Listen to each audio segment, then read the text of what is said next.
Hey campers, George here, back in the man cave. Mary and I have had a couple of days of quiet time. Woot. Anywho, went to the mailbox. Got me mail calls.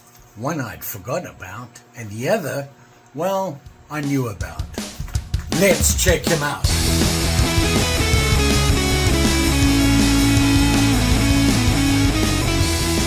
So the first one was basically just a letter and a sticker swap, and it was from, I'm going to say this bad, Calhoun Knives in Indiana, down there in Franklin. Well, okay, up there in Franklin. And he sent me a channel sticker and said he wanted to do a sticker swap.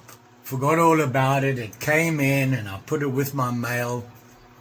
My bad, my friend. And in there was this, which was pretty cool. It's a Holy Joe thingy. And basically it's a cartoon story about a Christian in the military. Interesting though, true story. But he did send me a sticker. It's that one right there. Hold on. This one, pretty cool. Check him out. I'll put a link in the description below. Now this one is going to be interesting. Some of you know this, the members. I went to Arizona to visit my sister and her husband, and my brother and his wife came out and we had a jolly old time together. We haven't been together, me and my two siblings, my sister and brother, in quite a while. I would see my brother whenever I'm in San Diego, less so my sister because she's in Arizona. So we all got gathered together and spent a couple of days just hanging out and doing things. And my brother-in-law shared some of his knives he had, some interesting ones. Anywho, he contacted me the other day and he said, I just found a knife. It's no casual knife for me. It's actually was a gift from his father, I believe. And back in, when he was a young man, his father gave him a scout knife. And he found it. And he has a very good friend who has a young son. And he said he would like to gift it to his friend's son. And he asked if I could check it out and clean it up for him and do what I do. So I said, sure, send it. Here it is.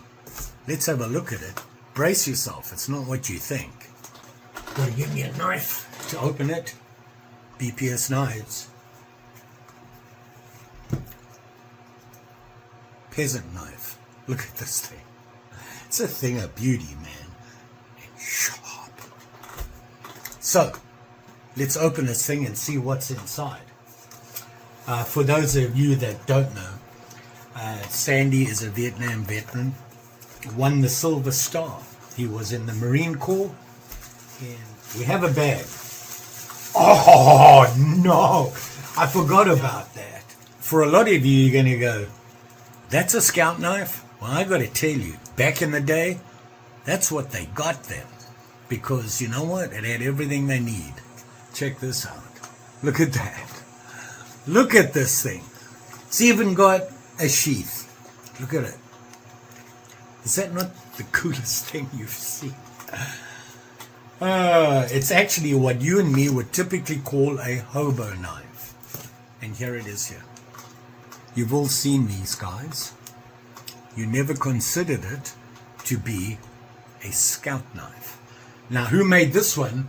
I'm going to say Sabre, because they did a lot of them. Let's see what it is. Yeah, look at that. Oh, it doesn't say Sabre. Look at that. Can you see that? Here it is here. Stella, Japan. Huh. We're going to have to look that up. But look at this thing. It's a beastie. Let me open it up for you.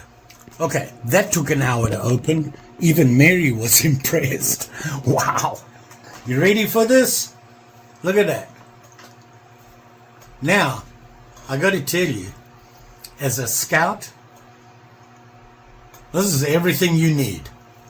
And that's all you need. This thing is huge. Now, to be honest, I thought it was a saber, but like I said, it's not. What did I say? Stellar. But look at this guy. It's got 1, 2, 3, 4, 5, 6, 7, 8, 9, 10, 11. I think 11 tools. 1, 2, 3, 4, 5, 6, 7, 8, 9, 10. My bad, 12 tools. Why? This is a double up. See that? A bottle opener here. And oh, let me get the saw out of the way. See, it's got a bottle opener and a can opener on one tool. It's 12 tools. And look at that. It's a kind of sort of Warrenclyffe with a curve, almost like a beak. Interesting. Oh, you think of anything that they don't need on here? We've got corkscrew, nail file, flat screwdriver, punch, awl, whatever you want to call it, right? You got this guy, which to me is just awesome. Look at that thing. A fork, can opener, bottle opener, saw, scissors, Warrenclyffe, kinda, and a big old clip. And look at this handle. And you know what? I think it's bone. Look at that. Man, that's cool. Now he said to me, can you clean it up? Ooh. Well, sure, we can make it shine. Oil it, clean it, make it sharp, and get it shiny again. The cool thing is, I put Mary to sleep. Look at her. She's lying with her head in the box. She's a little odd. I think she might smell their cats. But check this out. Look at this sheath. Right? And that whole thing, got to close it up again, hold on. The whole thing. Look how big this thing is. It's, they could do weightlifting to get in shape with it as well. This thing's got all sorts of options on it. I need to clean my lens. Anywho, I think it fits in this way, right? And it's got that old school push clip. These things. How many of you remember these ones? See that? You don't see them anymore. Now they're all plastic and whatnot. But look at that. That is so cool. That is, you know what? This is my saber. They are different. They're definitely different. This one's much bigger, and it's got a lot more tools. A lot more. But now I know how to make a sheath for a hobo. We're going to have to adopt this. Is that not cool? Anywho, so here it is. And he got these in the 60s. This was given to him by his dad when he was a Boy Scout. Now, obviously worked for him because he did all right. Look at that. Is that not cool? Sandy, this is very cool. I'll get on this. Let's see if we can polish it up, clean it up, oil it, and get it ready. I'm a little nervous about doing anything with the sheath. Maybe some mink oil or something like that. Linseed oil, which I don't recommend because this has eating tools on it. So whatever you're going to use on this, you got to make sure that it's food safe, which means no mothers, no polish on it. So that's going to be interesting. We're going to go to 10,000 on this one, just with sandpaper. I don't know what this is all about. Look how she's sleeping in it. Got her head in the box on the bubble wrap. Tail's going, all very happy. Huh. Okay, what have we got here? Look at all this stuff. Got some rust on it. Doesn't look too bad. I don't think it's going to be pitted or anything. certainly on the blades and that, they look good. Obviously was used. Look at this heavy duty steel. Well, there's that. We got our work cut out there. Who is this guy? I really love this sheath. Isn't this not the greatest sheath you've ever seen? Wow. Some thought went into that. And I'm thinking, you know, there's a lot of people that have hobos. Very cool. Let's clean them up. Okay. Between you and me, this is a first time for me on a hobo. And yep, I got this piece to do.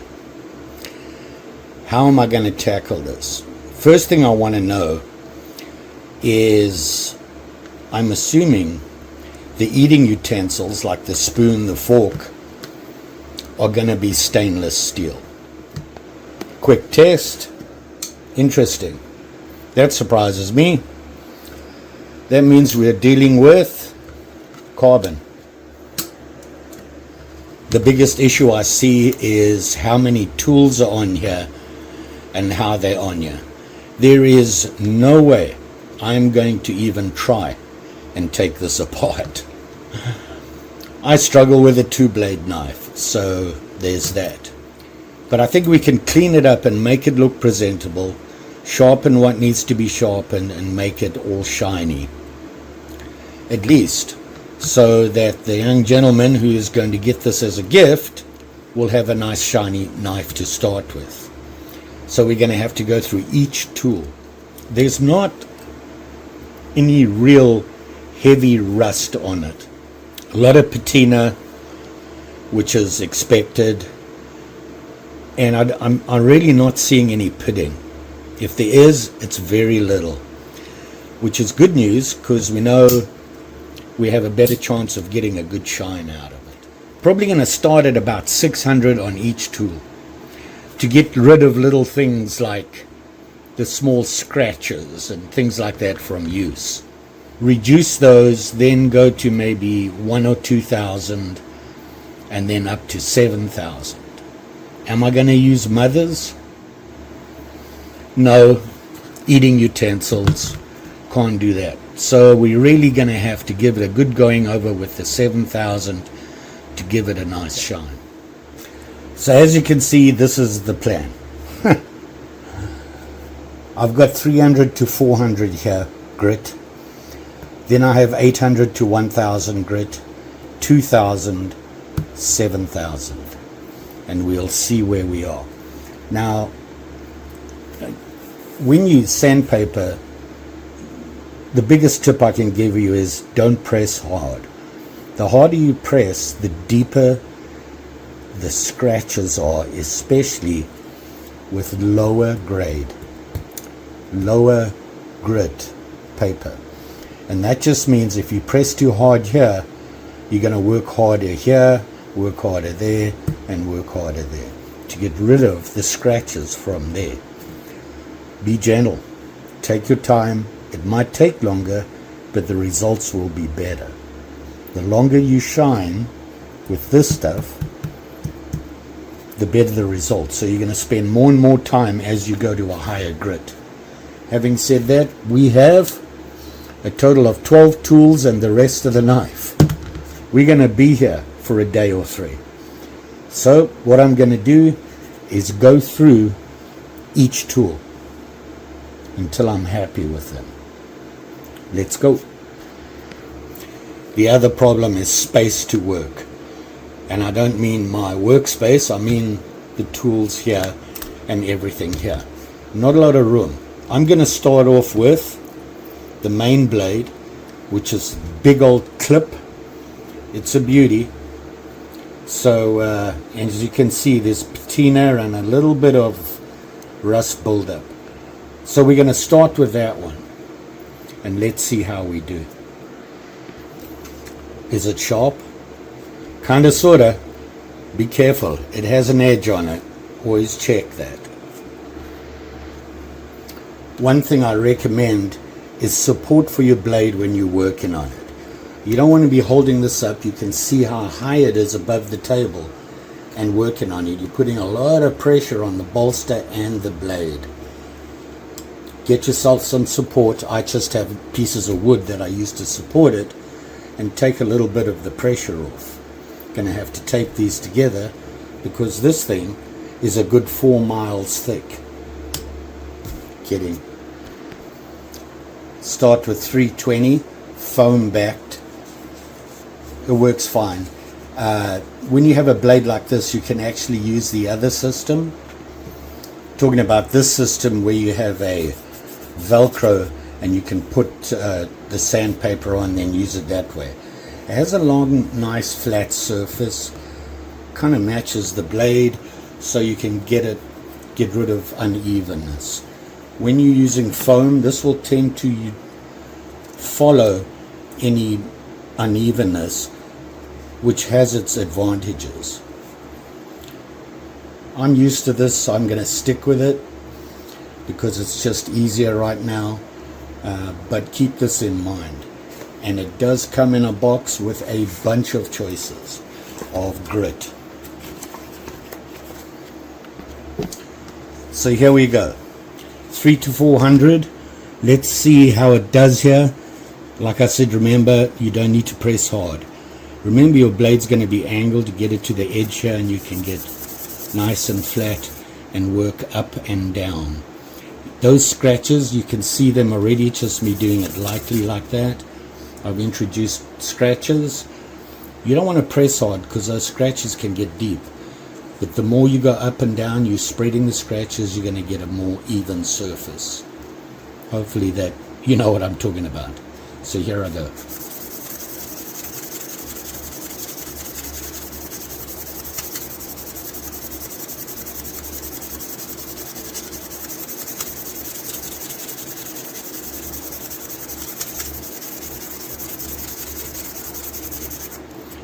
In these gaps, you can go that way. If you look, it's still dark.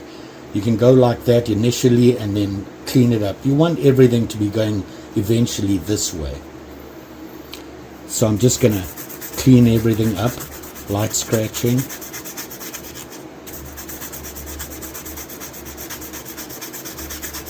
We're just basically getting rid of the heavier patina and any buildup of rust.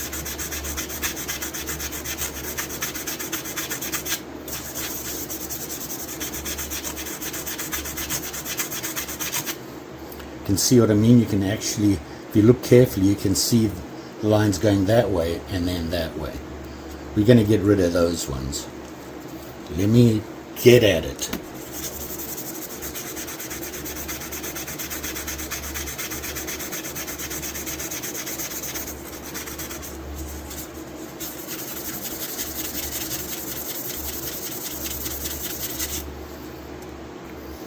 So there you are there, you can see already we're getting rid of the patina, the majority of it. It's getting a nice shine to it, but if you look closely you can still see, can you see the scratches?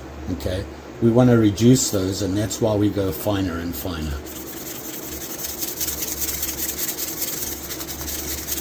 Don't forget, you have the spine.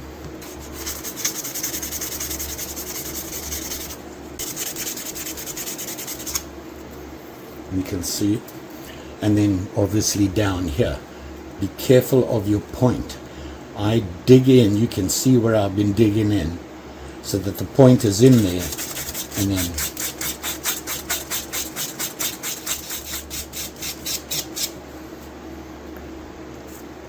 now we go the other side.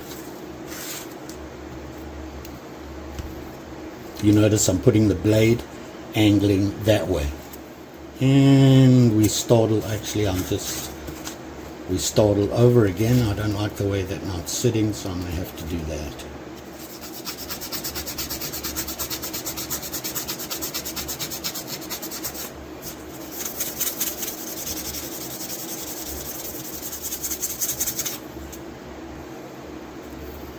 And there you can see now, how long do you go?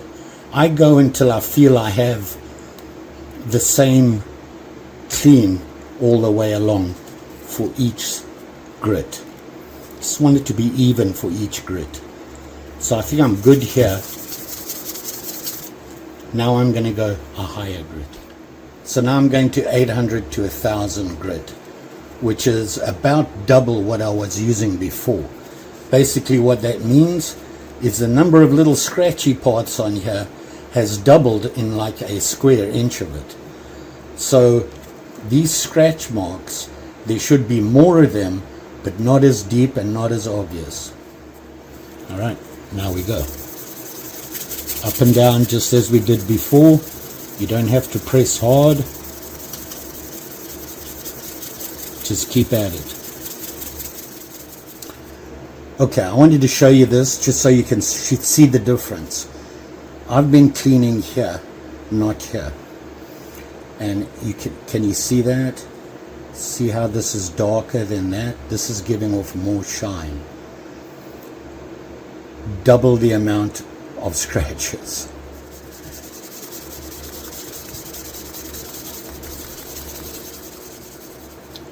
And there you go. So now we've done 1000, and like I said, you can see the scratches. There's just more of them, so it's not so obvious when you get reflection. So now we're going to double it up again, and we're going to go, we're going to go to 3000 and have at it.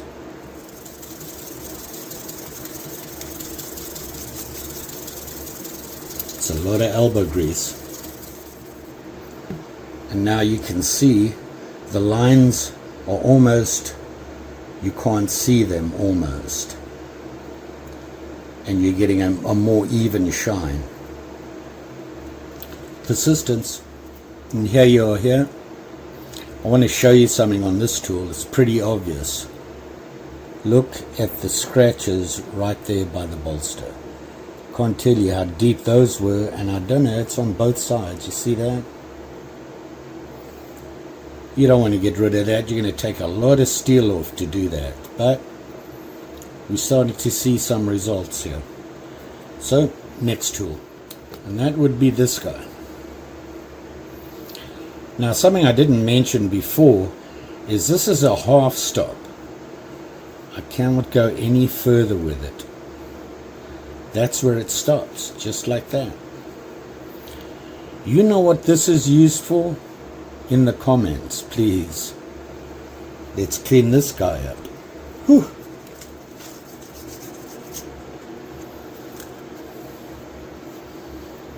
And there you have it there. Now, if you look here, look at that grind on that. It's pretty brutal. You know, same thing again. You're not going to get rid of it, but if you look on that edge, there's no grind. Interesting. Love to know what this blade is for. So now we have this beauty. Look at that. I saw a post on eBay. Similar knife, 1960s. I want to say the same thing, except they said there was only 11 tools on it. And they said that this was a fish scaler. Sure it was.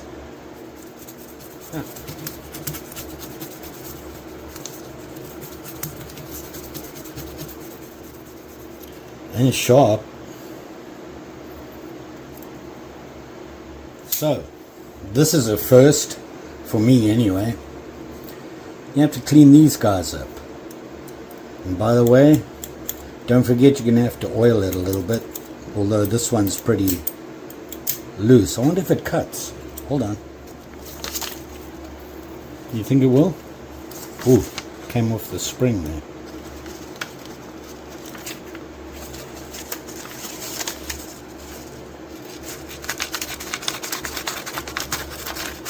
How about that? Wow! Look at that! Go, go, go, go! Oh, wow! Okay, enough fun.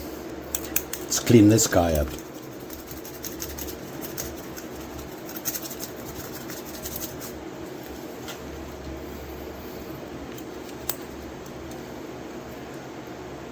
Pretty cool. Cleaning these up is going to be a challenge, and I think I'm going to run a wire brush across it to get in between as much as I can, and then polish the rest. Let's see what happens.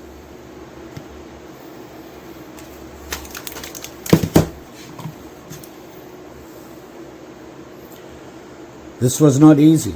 There was a lot of little nooks and crannies in there. Just use the wire brush just to clean it up a little bit, and then shine the flattened sides.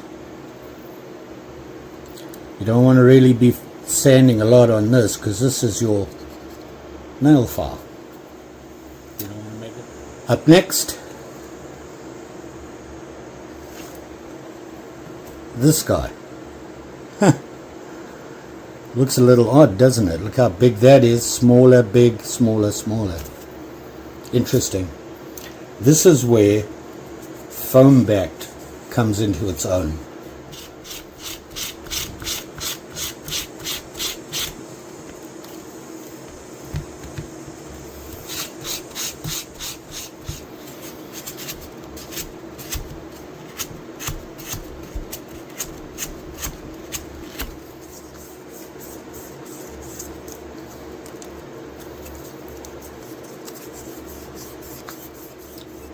And there's the corkscrew. Now we have the awl or punch or whatever you would like to call it. Not really for sewing because it doesn't have an eye punched into it, so this will be a little easier. It's like a mini blade. So there's your awl, punch, whatever you want to call it. This next tool is, I would think, is a punch. It's really hard to get out because it doesn't have a nail neck. If you can get your finger in there, look at this guy. Okay. Pretty hefty. Punch. Alright, well, it gets cleaned. And there you have it there. Shined up pretty nice. And now we have this guy.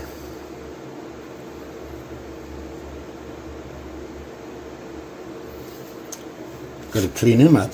It's a nice big fork. Wow. Huh. Be careful. By the way, that fork is stainless. If you look carefully, you can see it says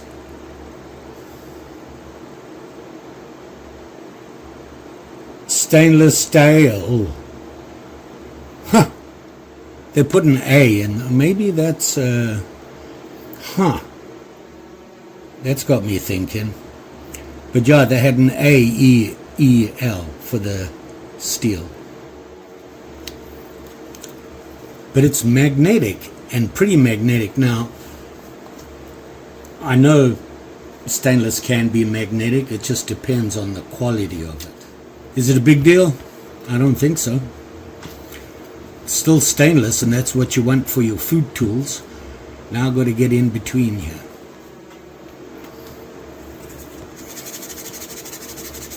All right.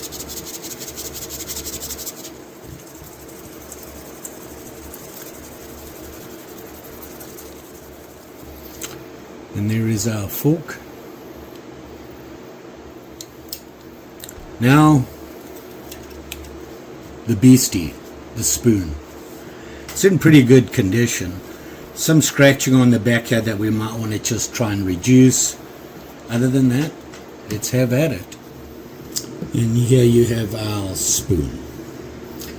By the way, it is also stainless. See that? Okay. We've got through all the tools. Took a while. Now we want to clean up the wells, all this stuff, the handles, the spine. These look okay. Maybe just a cleaner on them should be okay. Got to get this done and the bail. So the well, spine, underneath the tools here, and the bail, and then of course the bolsters. So on the wells I'm going to start at 1000, and let's see how we do.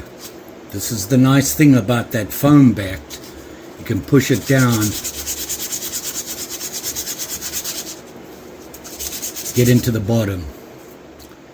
Got to be careful of this, I'm going to tape it. And there we go. I have enough cuts and bruises and pokies that I'm starting to finally learn.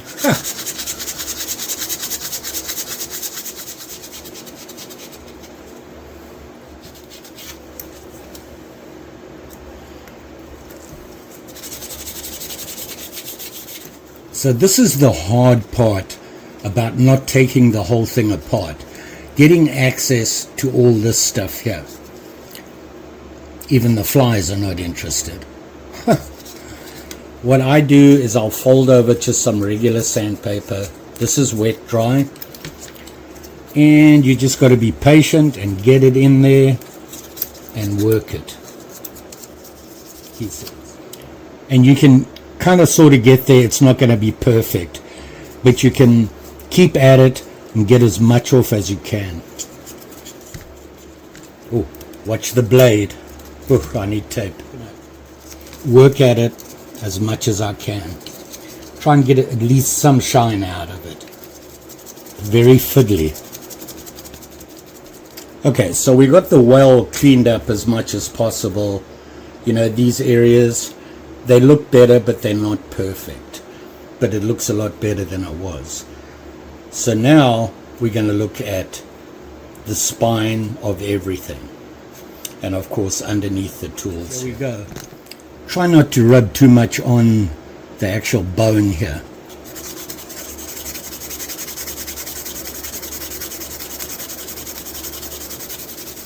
I'm going to show you something. Can you see this here?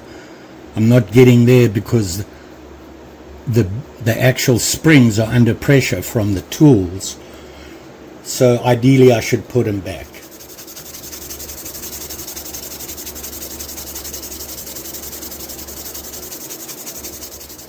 Now we cleaned it up because everything's a lot flatter and leveled out.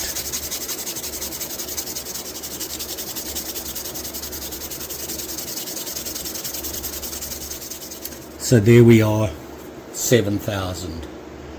And we got a nice shine on it. Now we've got to get under the tools. We've got to do these ends and then the bolsters and the bail. So now I've got the tools up. Be careful of all the pokey things on this. So I want to just get the liner spines cleaned up.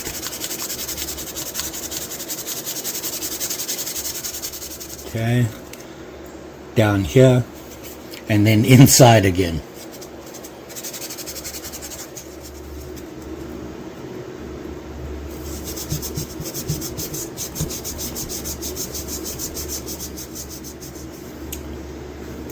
Okay, I was really struggling getting into the ends here. There's actually, I want to say, things like pocket lint and all that good stuff in it. So I got my little diamond file here. It's been pretty beat up, but it's got a pointy edge on it there, and I could get a lot of that build-up in the corners there. And the same on this side. You can see I got rid of all the excess build-up. So there we are there. I think I want to use it some more. And let's look at some of these areas here where we can't get into, like down here.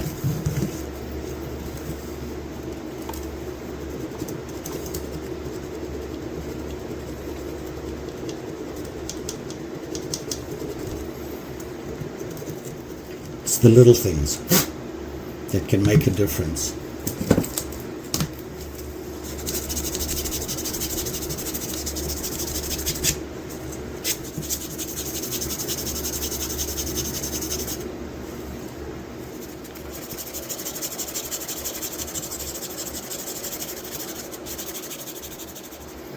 I'm going to do the bail. If you look at the bail, it's a little crooked. It's got bent a little bit.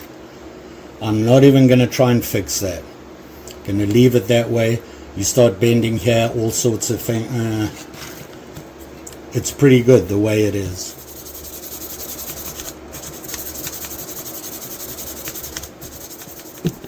So we got everything done now. I want to go over the bolsters, the bail, and with 10,000 and, well, 7,000, and let's see how we look in there. So here we have our old school scout knife, hobo knife. Things like this kind of looks dull, right?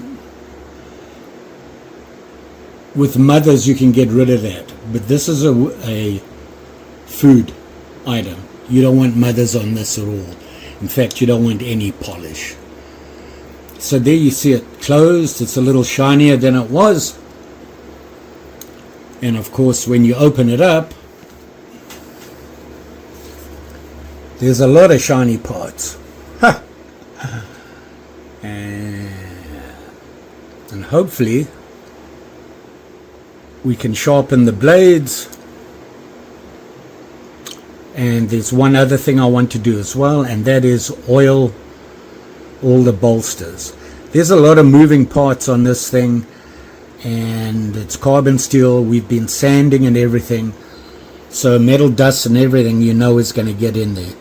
Putting oil in there and working each tool will free it up more, and they'll be a little bit more accessible, easier to get out. When you have this many tools, you're not going to take them all out at once, obviously, one at a time. But looks pretty good. Now I have my little oiler here. And like I said, this is a food prep tool, really, mainly, and eating. So the oil you use, obviously you want it to be food safe. I use vegetable oil on everything. It's just convenient. I don't have to worry about am I going to use it for food prep or not. I can just use this oil and I'm good for everything. And all you want to do is a couple of drops. You don't need a lot. You just I just put a drop and let it soak in itself. Don't forget these guys.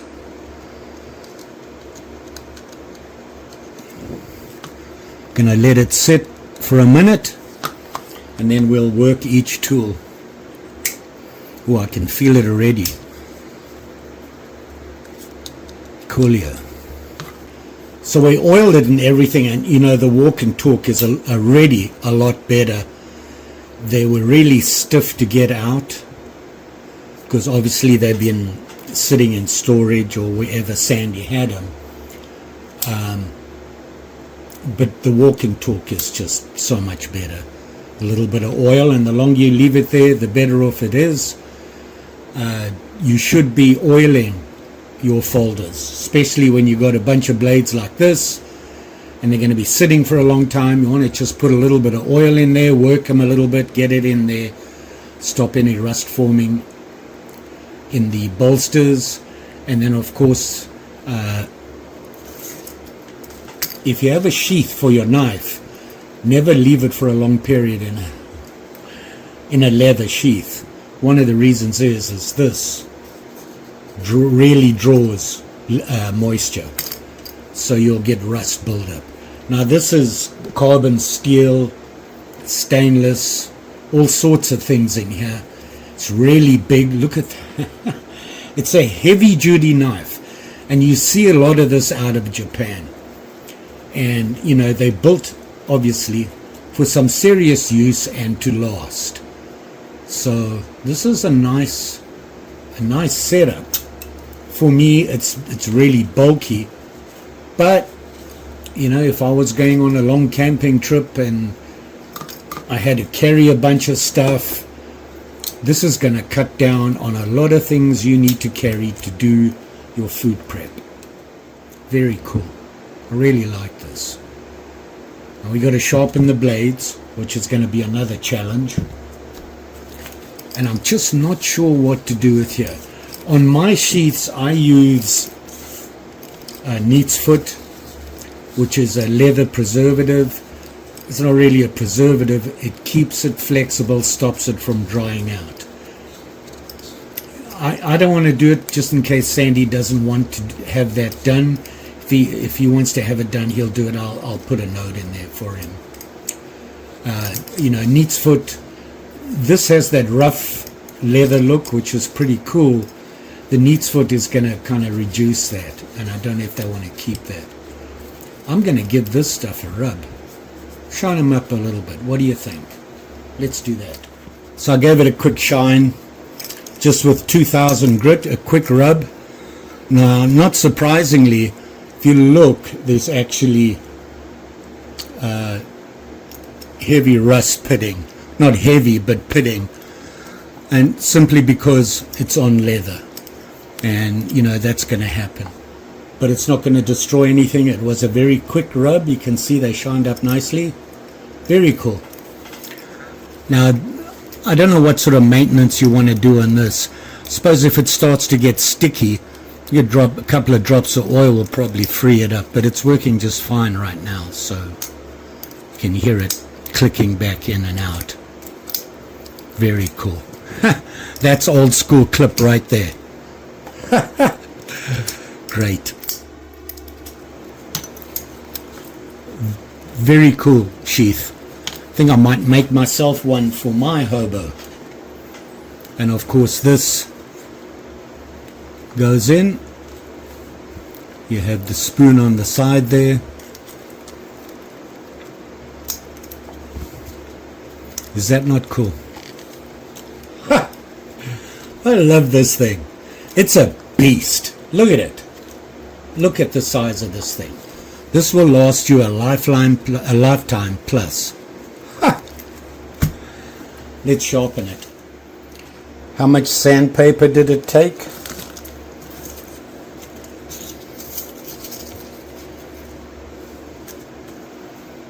Ha! Was it worth it? Absolutely. So this time I'm going to use my Benchmade benchtop system. This is the one that rocks and follows your movement. As the blade moves across, it'll rock with it, and it keeps the flies away. It keeps the blade constantly on your sharpening stone. It's a pretty cool system.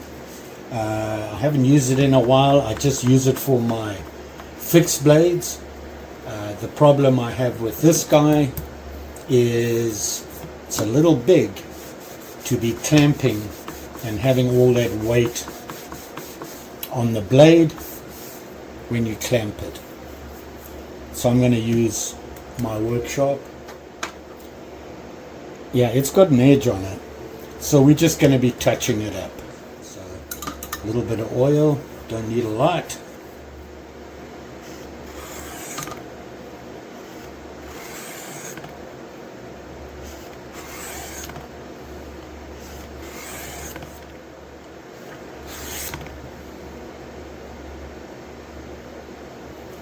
Let's give it a try. Just going to give it a couple of swipes to get rid of any of the peel. We got my piece of paper now, just so that you know, this is the piece we cut with the scissors. This better cut it. Ah, here we go. Ooh, my hand slipped on there. So we good. This is a huge blade. Very nice. Now, I know what you're all thinking. What are we going to do about that odd blade? This guy.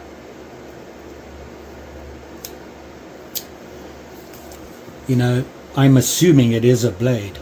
It feels sharp. I think what I'm going to do, well, maybe I'll try it, just clean it up with my ceramic rod here and see if that helps. Actually, you know what? I'm going to use the works rod. See here?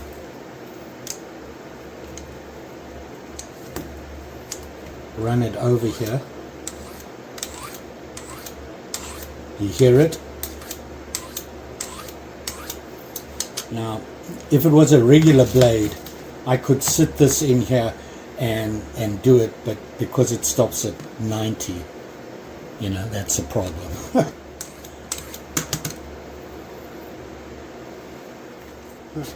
Anybody know what this is? It looks like a pull. Pruning? Maybe, I don't know. Like I said in the comments, let me know what that blade's all about. You can see it's only one edge. And it feels sharp, so sure it'll do its job. So there we are. Gotta love this. Look at that. It's a thing of beauty, man. Look how big that beastie is. And the sheath, just the cherry on top. Look at that. Come on, this is every Boy Scout's dream. Look at that thing. It's a beast. Look at this thing. Now, as you saw, a lot of elbow grease involved in this. A lot of finicky little pieces to get to. You know, you just got to be patient and try and get into everywhere that you can. It's got a bit of nice shine to it now. You know, I wish I'd had something like this growing up. And of course, you know, my brother-in-law Sandy has a friend whose son is a scout, and he wants to give it to him. This was Sandy's when he became a scout. His dad gave him this knife back in the 60s. Look at that. Nice big blade on it. Now, Stella, as you saw, I looked it up. Kind of confusing. If you look up Stella Cutlery, you get a UK-based company that makes cutlery for chefs knives, kitchen knives, that sort of thing. Dug a little bit deeper, and it has a lot of intertwining again with Germany, the UK, and Japan. Apparently, whoever was making it, Stella, was a company, apparently. Not a lot about it. And I think they made a lot of this stuff for them. And they didn't put Stella on it. They just put Japan. That was it. Now, this is pretty typical of what you'll find from Japan for a hobo knife, even today. But this guy, some great history, and it is a beast. It's well made. I mean, look at the size of the springs on this guy. Very cool. So hopefully this will work for Sandy. The leather on this is in really good condition. Look at that. And it's not thick, heavy duty leather. It's very pliable, and they did nothing to it.